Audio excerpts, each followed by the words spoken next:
Hey, it's Bob Mangat, and today I talk about cost per lead and lifetime value.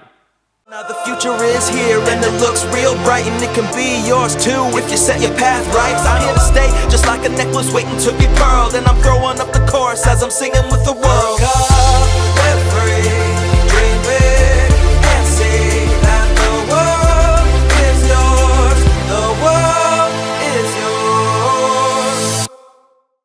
All right, guys, in my last video, I talked a little bit about how to calculate a very basic sort of a lifetime value. And one of the things that I was also talking about was the average transaction value. And so I'm going to give you a couple of scenarios today so that you can really wrap your head around cost per lead versus lifetime value, and why it makes sense to focus on this as opposed to just looking at what your lead costs are.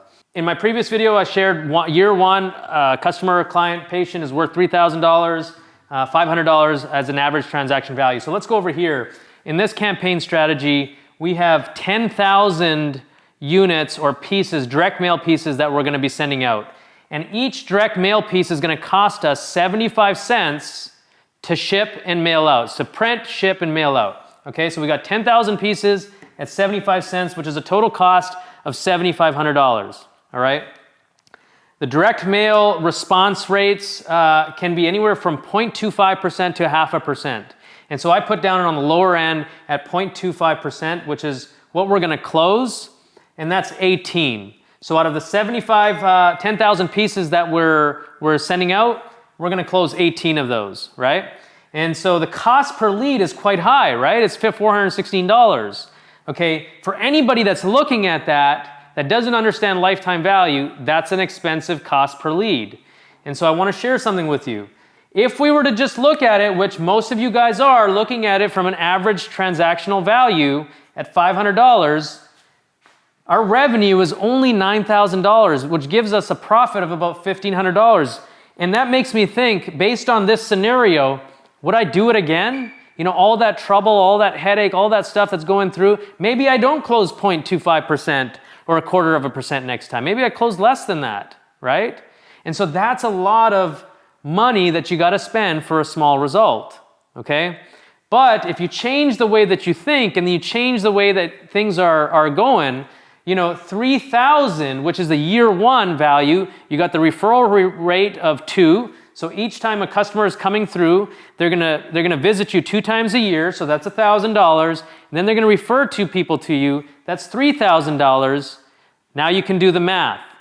That cost per lead of $418 or $416 becomes a lot more enticing now, because you are now basically quadrupling your revenue off of this one campaign if you start to look at it a little bit differently, if not more.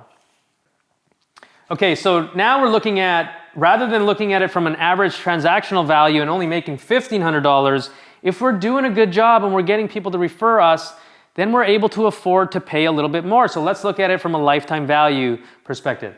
3,000, times 18 is what? 54,000, right? And so over that course of the year, your profit potential is much greater, and this campaign becomes wildly successful. Not to mention all those other pieces that are, those direct mail pieces, those postcards, whatever it may be, that are in people's hands, that may do business with you, that may check you out on your website, all those things that are happening, all the goodwill that you're building. But what I'm talking about is the initial revenue that you're making off of people. And so if you're doing a good job, keep in mind, don't always look at your cost per lead. Look at what your lifetime value of that customer is and that patient is going to be in order for you to make a successful campaign work.